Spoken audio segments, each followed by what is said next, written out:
சூர்யா நடிப்புல வெங்கட் பிரபுவோட இயக்கத்துல மாசு என்கிற மாசிலா மணி இன்னைக்கு இந்தியா ஃபுல்லா ரிலீஸ் ஆயிருக்கு. இவ்வளோ நாள் இந்த திரைப்படம் எப்போ வரும்னு வெயிட் பண்ணிட்டு இருந்த நமக்கு நம்மளுடைய கண்களுக்கு விருந்தளிக்க இன்னைக்கு திரைப்படம் ரிலீஸ் ஆயிடுச்சு.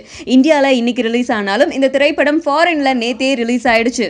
இந்த திரைப்படத்தை பத்தி வெளிவந்திருக்கிற தகவல்கள் இந்த படக்குழுவினருக்கு ரெண்டு மாதிரியான ரியாக்ஷன்ஸ் கொடுத்துருக்கு. ஒன்று, படத்தை பத்தின நல்ல கமெண்ட்ஸ் வந்துட்டு இருக்கு. அது படக்குழுவினருக்கு சந்தோஷத்தை கொடுத்துருக்கு. இன்னொரு விஷயம், படக்குழுவினருக்கு பெரிய அதிர்ச்சியை கொடுத்துருக்கு.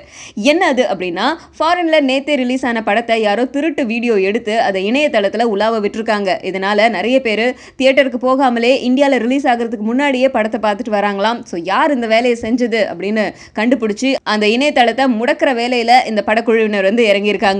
அது மட்டும் இல்லாமல் வெங்கட் பிரபுடைய கூட்டணியில் முதல் முறையாக இறங்குறதுனால இந்த திரைப்படத்துக்கு ரசிகர்கள் மத்தியில் வரவேற்பு ரொம்ப அதிகமாகவே இருக்குது அப்படிங்கிற நியூஸ் தான் எங்கே பார்த்தாலும் பரவிக்கிட்டு இருக்கு. அண்ட் பொதுவாகவே பெரிய பெரிய நடிகர்களுடைய திரைப்படம் வெளியாகுது அப்படின்னா ரசிகர்களுக்கான சிறப்பு காட்சிகள் நைட்டு 1 மணிக்கு, காலையில் 4 மணிக்கு, 7 மணிக்கு இந்த மாதிரி ஒளிபரப்புவாங்க. ஆனால் சூர்யாவோட மாசு திரைப்படம் காலையில 8 மணிக்கு தான் சிறப்பு காட்சியே ஓபன் ஆயிருக்கு. இதுக்கு காரணம் என்னன்னா, பண்டிகை நாள் இல்லாத சாதா நாள்ல இந்த திரைப்படத்தை ரிலீஸ் பண்ணதுனால காலையில 8 மணிக்கு தான் இந்த படத்துக்கு ஷோ அனுமதி. விஜயண்ணங்கிட்ட ரொம்ப ரொம்ப பிடிச்சது என்ன அப்படின்னாச்சுன்னா, ரொம்ப சைலண்ட் அப்படின்னு நீங்க நினைச்சிடாதீங்க. தயவு செய்து சைலண்ட் எல்லாம் கிடையாது. ஆனா பாக்குறதுக்கு பார்த்தா அப்படி சைலண்டா தெரியும். விஜயண்ணா இது அப்படி இருக்கும் நம்மளுக்கு.